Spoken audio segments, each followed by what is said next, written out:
vanishing glass. Nearly 10 years had passed since the Dursleys had woken up to find their nephew on the front step, but Privet Drive had hardly changed at all. The sun rose on the same tidy front gardens and lit up the brass number 4 on the Dursleys' front door. It crept into their living room, which was almost exactly the same as it had been on the night when Mr. Dursley had seen that fateful news report about the owls.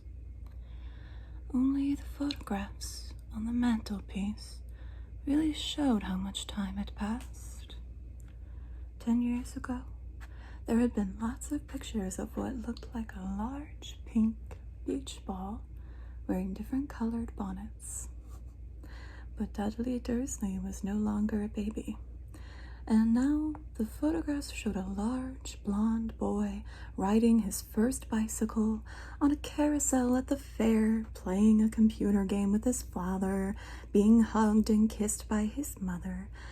The room held no sign at all that another boy lived in the house too.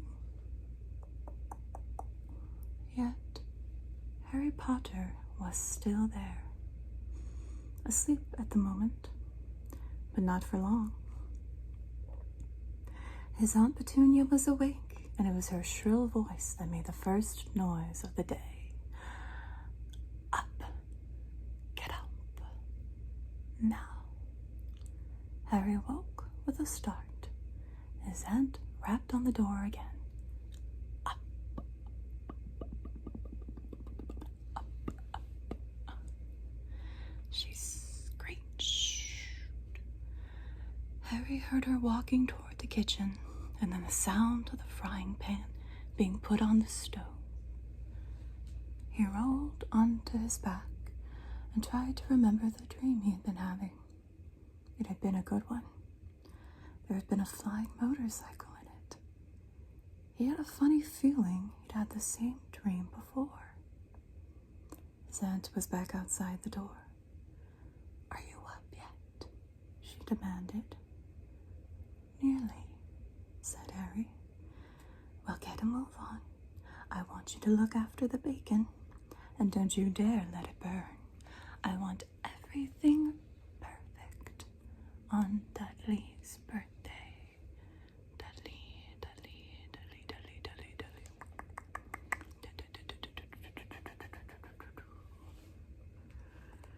Harry groaned. "What did you say?" His aunt snapped through the door. "Nothing. Nothing." Dudley's birthday. How could he have forgotten? Harry got slowly out of bed and started looking for socks. He found a pair under his bed and, after pulling a spider off one of them, put them on. Harry was used to spiders because the cupboard under the stairs was full of them, and that was where he slept. When he was dressed, he went down the hall into the kitchen. The table was almost hidden beneath all Dudley's birthday presents. It looked as though Dudley had gotten the new computer he wanted.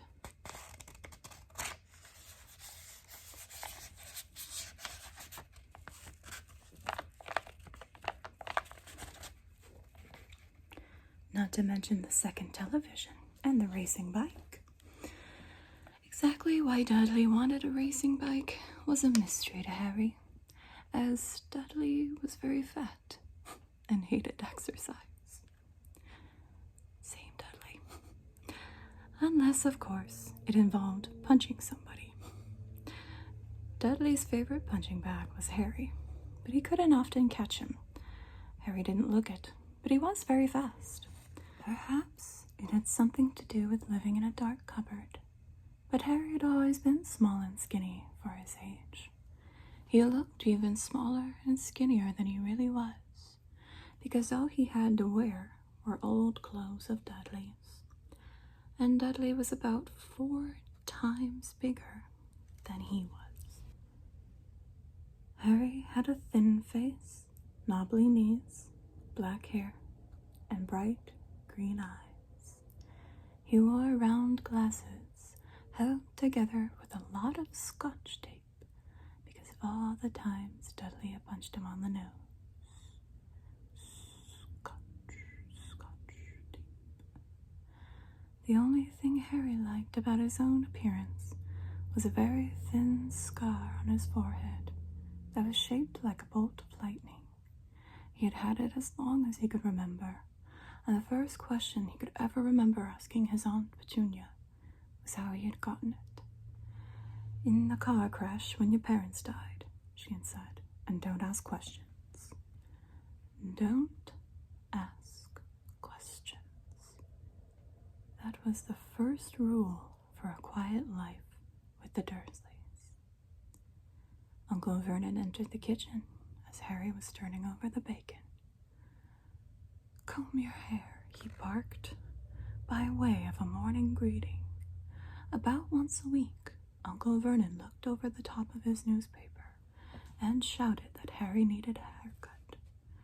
Harry must have had more haircuts than the rest of the boys in his class put together. But it made no difference. His hair simply grew that way, all over the place. Harry was frying eggs by the time Dudley arrived in the kitchen with his mother. Dudley looked a lot like Uncle Vernon. He had a large pink face, not much neck, small, watery blue eyes, and thick blonde hair that lay smoothly on his thick, fat head. Aunt Petunia often said that Dudley looked like a baby angel. Harry often said that Dudley looked like a pig in a wig. Pig in a wig, pig in a wig, pig in a wig. Harry put the plates of egg and bacon on the table, which was difficult, as there wasn't much room. Dudley, meanwhile, was counting his presents. His face fell. 36, he said, looking up at his mother and father. "That's 2 less than last year." "Darling, you haven't counted Auntie Marge's present, see? It's here under this big one from Mummy and Daddy." "All right, 37 then," said Dudley, going red in the face. Harry, who could see a huge Dudley tantrum coming on, began wolfing down his bacon as fast as possible, in case Dudley turned the table over. Aunt Petunia obviously scented danger too, because she said quickly, "And we'll buy you another 2 presents while we're out today. How's that, Pumpkin? 2 more presents. Is that all right?" Dudley thought for a moment. It looked like hard work. Finally, he said slowly, "So I'll have 39 sweetums," said Aunt Petunia. "Oh." Dudley sat down heavily and grabbed the nearest parcel. "All right, then." Uncle Vernon chuckled.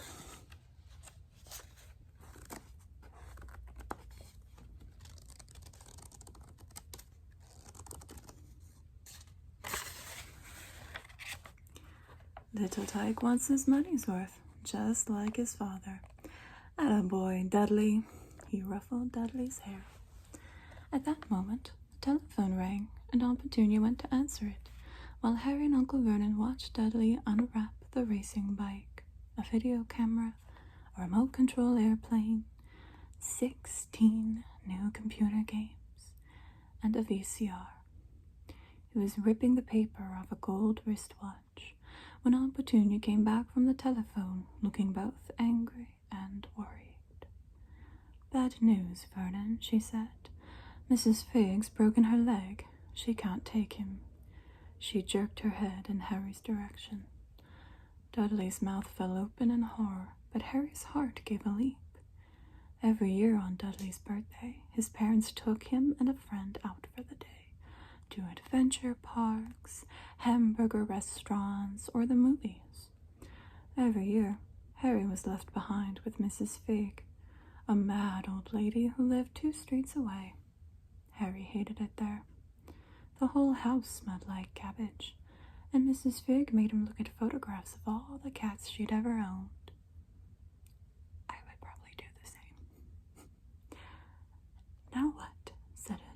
Petunia, looking furiously at Harry as though he'd planned this. Harry knew he ought to feel sorry that Mrs. Fig had broken her leg, but it wasn't easy when he reminded himself it would be a whole year before he had to look at Tibbles, Snowy, Mr. Paws, and Tufty again. "We go to phone Marge," Uncle Vernon suggested. "Don't be silly, Vernon, she hates the boy." The Dursleys often spoke about Harry like this, as though he wasn't there, or rather, as though he was something very nasty that couldn't understand them, like a slug.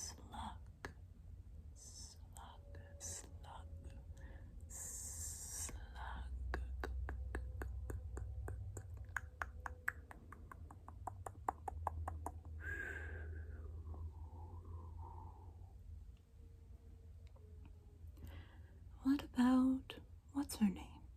Your friend, Yvonne?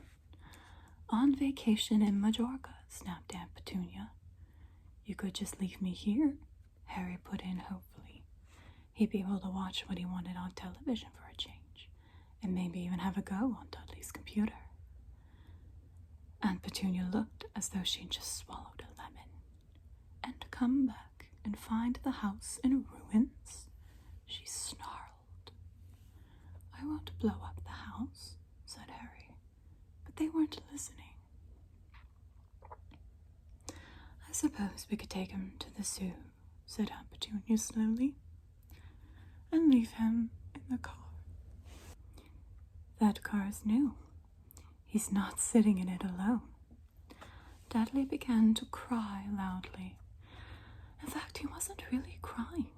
It had been years since he had really cried, but he knew that if he screwed up his face and wailed, his mother would give him anything he wanted. "Dinky Duddy Dums, don't cry. Mummy won't let him spoil your special day," she cried, flinging her arms around him. "Dinky Duddy Dums, Dinky Duddy Dums, Dinky Duddy Dums, Dinky Duddy Dums."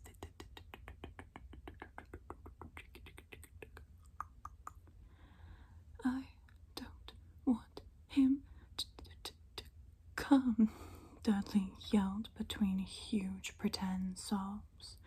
"He always spoils everything." He shot Harry a nasty grin through the gap in his mother's arms. Just then, the doorbell rang. "Oh, good Lord, they're here," said Aunt Petunia frantically. And a moment later, Dudley's best friend, Piers Polkiss, walked in with his mother. Piers was a scrawny boy with a face like a rat. He was usually the one who held people's arms behind their backs while Dudley hit them. Dudley stopped pretending to cry at once. Half an hour later, Harry, who couldn't believe his luck, was sitting in the back of the Dursleys' car with Piers and Dudley, on the way to the zoo for the first time in his life.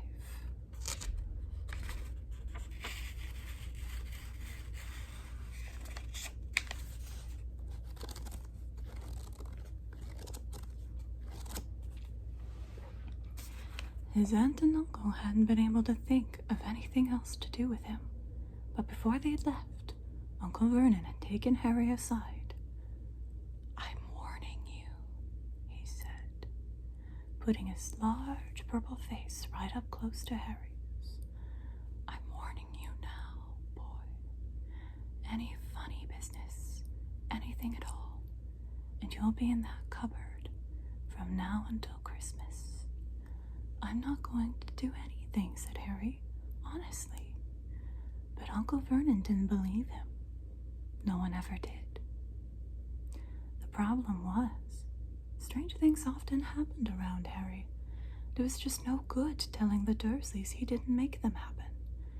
Once, Aunt Petunia, tired of Harry coming back from the barber's, looking as though he hadn't been at all, had taken a pair of kitchen scissors and cut his hair so short he was almost bald except for his bangs, which she left to hide that horrible scar. Dudley had laughed himself silly at Harry who spent a sleepless night imagining school the next day, where he was already laughed at for his baggy clothes and taped glasses. Next morning, however, he had gotten up to find his hair exactly as it had been before Aunt Petunia had sheared it off. Sheared. He had been given a week in his cupboard for this, even though he had tried to explain that he couldn't explain how it had grown back so quickly. Another time, Aunt Petunia had been trying to force him into a revolting old sweater of Dudley's, brown with orange puffballs. The harder she tried to pull it over his head, the smaller it seemed to become, until finally it might have fitted a hand puppet, but certainly wouldn't fit Harry. Aunt Petunia had decided it must have shrunk in the wash, and to his great relief, Harry wasn't punished. On the other hand, he'd gotten into terrible trouble for being found on the roof of the school kitchens.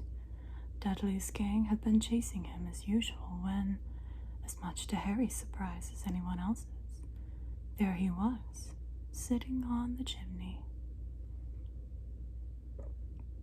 The Dursleys had received a very angry letter from Harry's headmistress, telling them Harry had been climbing school buildings, but all he'd tried to do, as he shouted at Uncle Vernon through the locked door of his cupboard, was jump behind the big trash cans outside the kitchen doors. Harry supposed that the wind must have caught him mid-jump. But today, nothing was going to go wrong. It was even worth being with Dudley and Pierce, to be spending the day somewhere that wasn't school, his cupboard, or Miss Fig's cabbage-smelling living room. While he drove, Uncle Vernon complained to Aunt Petunia. He liked to complain about things. People at work, Harry, the council, Harry, the bank, and Harry were just a few of his favorite subjects. This morning, it was motorcycles. Roaring along like maniacs, the young hoodlums, he said as a motorcycle overtook them. I had a dream about a motorcycle, said Harry, remembering suddenly. It was flying. Uncle Vernon nearly crashed into the car in front. He turned right around in his seat and yelled at Harry, his face like a gigantic beet with a mustache. Motorcycles don't fly. Dudley and Pierce sniggered.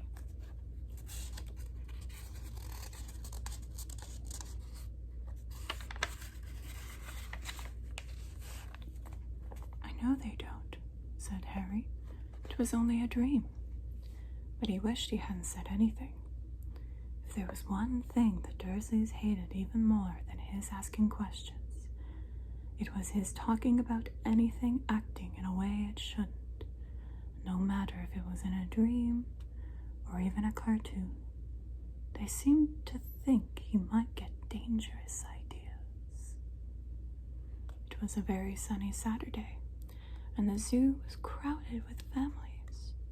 The Dursleys bought Dudley and Pierce large chocolate ice creams at the entrance. And then, because the smiling lady in the van had asked Harry what he wanted before they could hurry away, they bought him a cheap lemon ice pop. It wasn't bad either, Harry thought, licking it as they watched a gorilla scratching its head, who looked remarkably like Dudley, except that it wasn't blonde.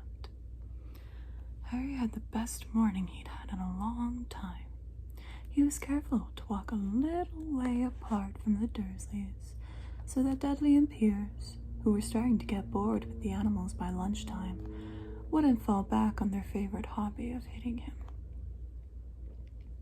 They ate in the zoo restaurant, and when Dudley had a tantrum because his Knickerbocker glory didn't have enough ice cream on top, Uncle Vernon bought him another one, and Harry was allowed to finish the first. Harry felt afterward that he should have known it was all too good to last. After lunch, they went to the reptile house. It was cool and dark in there, with lit windows all along the walls. Behind the glass, all sorts of lizards and snakes were crawling and slithering over bits of wood and stone. Dudley and Pierce wanted to see huge, poisonous cobras and thick, man-crushing pythons. Dudley quickly found the largest snake in the place. It could have wrapped its body twice around Uncle Vernon's car and crushed it into a trash can. But at the moment, it didn't look in the mood. In fact, it was fast asleep. Dudley stood with his nose pressed against the glass. "Make it move," he whined at his father. Uncle Vernon tapped on the glass, but the snake didn't budge. "Do it again," Dudley ordered. Uncle Vernon rapped the glass smartly with his knuckles, but the snake just snoozed on. "This is boring," Dudley moaned. He shuffled away. Harry moved in front of the tank and looked intently at the snake. He wouldn't have been surprised if it had died of boredom itself. No company except stupid people drumming their fingers on the glass, trying to disturb it all day long. It was worse than having a cupboard as a bedroom, where the only visitor was Aunt Petunia hammering on the door to wake you up. At least you got to visit the rest of the house. The snake suddenly opened its beady eyes. Slowly, very slowly, it raised its head till its eyes were on a level with Harry's. It winked. Harry stared. Then he looked quickly around to see if anyone was watching. They weren't. He looked back at the snake and winked too. The snake jerked its head toward Uncle Vernon and Dudley, then raised its eyes to the ceiling. It gave Harry a look that said quite plainly, "I get that all the time."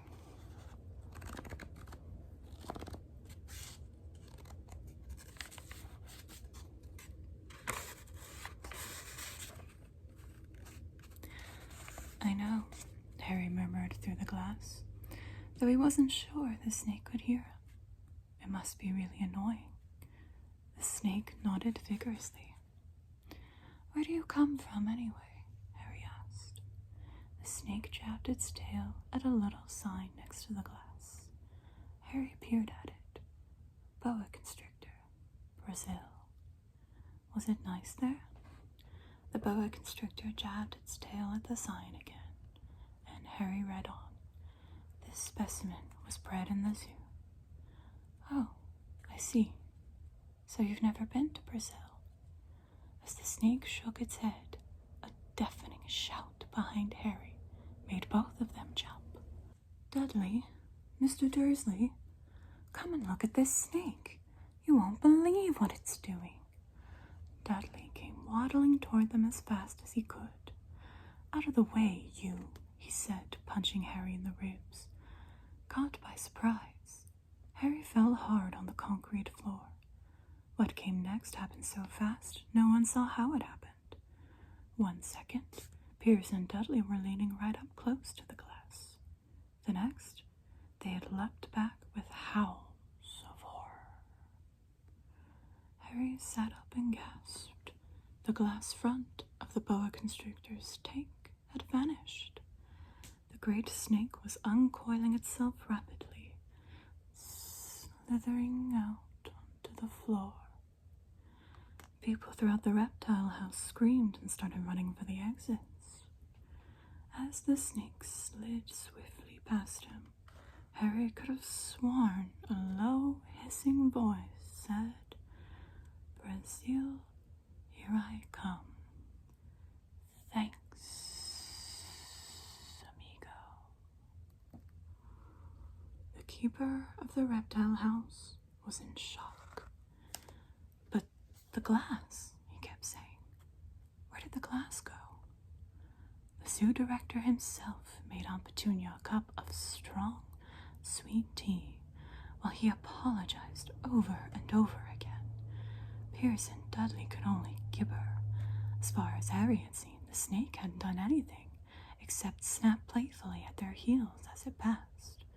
But by the time they were all back in Uncle Vernon's car, Dudley was telling them how he had nearly bitten off his leg, while Pierce was swearing it had tried to squeeze him to death.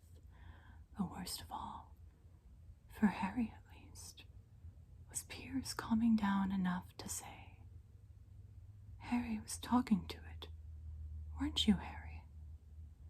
Uncle Vernon waited until Pierce was safely out of the house before starting on Harry. He was so angry he could hardly speak. He managed to say, "Go, cupboard, stay, no meals," before he collapsed into a chair, and Aunt Petunia had to run and get him a large brandy. Harry lay in his dark cupboard much later, wishing he had a watch. He didn't know what time it was, and he couldn't be sure that the Dursleys were asleep yet. Until they were, he couldn't risk sneaking to the kitchen for some food. He'd lived with the Dursleys almost 10 years. 10 miserable years. As long as he could remember. Ever since he'd been a baby and his parents had died in that car crash. He couldn't remember being in the car when his parents had died. Sometimes, when he strained his memory during long hours in his cupboard, he came up with a strange vision. A blinding flash of green light and a burning pain on his forehead. This, he supposed, was the crash, though he couldn't imagine where all the green light came from.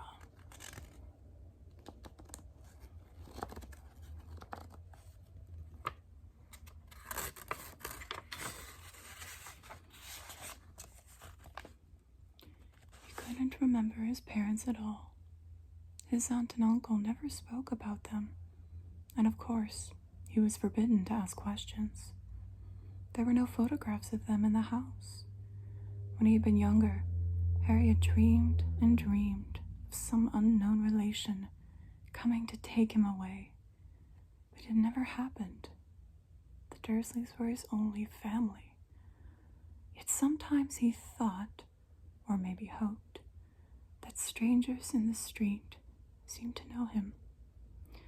Very strange strangers they were, too. A tiny man in a violet top hat had bowed to him once while out shopping with Aunt Petunia and Dudley.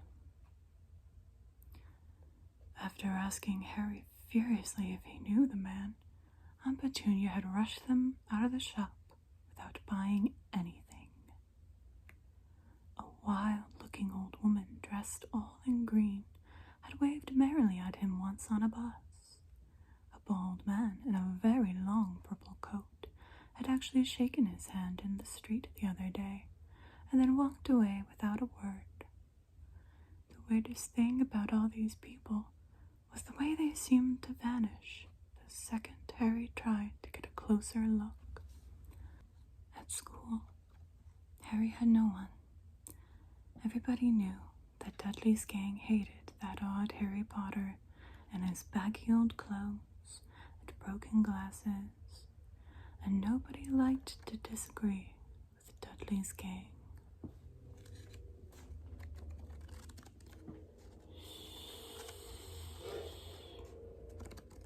And that is it for chapter 2.